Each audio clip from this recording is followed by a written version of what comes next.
আলু দিয়ে সবুজ করলা ভাজি। আর আলু দিয়ে সবুজ করলা ভাজি কী করে রান্না করলাম সম্পূর্ণ আপনাদের সাথে শেয়ার করবো, না টেনে ফোড়ন দিচ্ছি। তো নিজের হাতে গাছ লাগাইছি বলেই পাতাগুলো কেটে রাখলাম।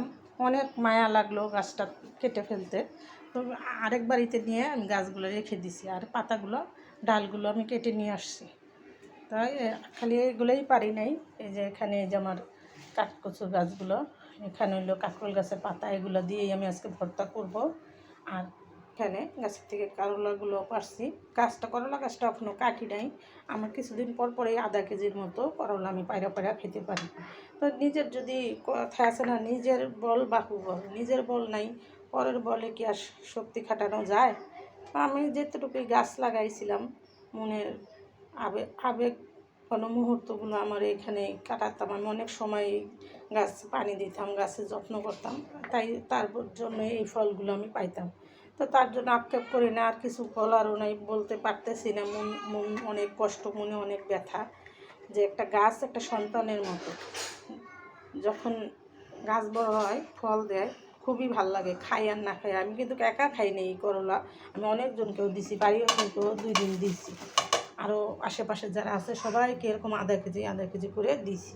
তাই আপনাদের সাথে আমার সুখ দুঃখের কথাগুলো শেয়ার করলাম। করলাগুলো ভাজি করব। করলা কাঁকরোল আলু ভাজি করার জন্য আমি এখানে নিয়েছি করলা কাঁকরোল, এটা হচ্ছে কাঁকরোল, এটা হচ্ছে করলা। আর এখানে নিয়েছি আমি খোসাসহ আলু। তো এই আলুটা আমি খোসাসহ নিয়েছি, একদম গ্রামের স্টাইলে ভাজিটা করবো আর আপনাদের সাথে শেয়ার করবো। প্রথমে আমি আলুগুলো দিয়ে দিব হাফ চামচ হলুদের পাখি, দিয়ে দিব পেঁয়াজ কুচি, দিয়ে দিব স্বাদ মতো নুন।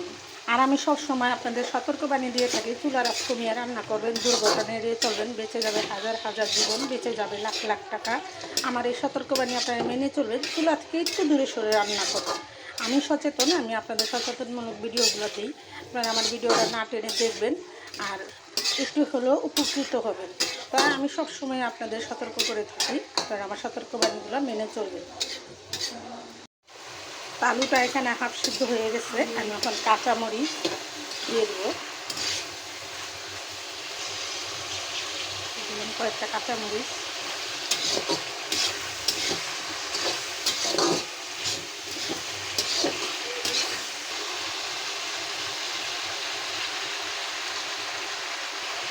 একদম সহজ পদ্ধতিতে একদম নির্ভেজালে ভাজিটা রান্না করলাম। আপনারা 5 জন 10 জন 50 জনের মানুষের রান্না যদি আপনারা এরকমভাবে করেন, আপনাদের শর্টকাটেও হবে, খেতেও কিন্তু স্বাদ হবে।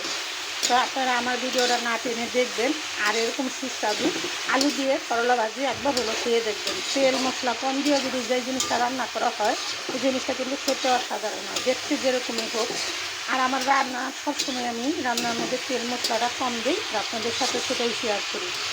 আমি বাড়তি কিছু দিয়ে রান্না করি না, আমার তেল মশলাটা আমার খাওয়া নিষেধ। তা আমি যেটা রান্না করে খাই সেটাই আপনাদের সাথে শেয়ার করি।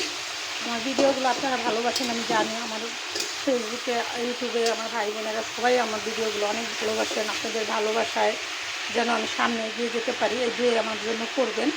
তো এটা আরও 5 মিনিট রান্না করব। করলাটা একদম সবুজ সবুজ থাকবে, ভাজিটা খেতে কিন্তু অনেক সুন্দর মজা লাগবে।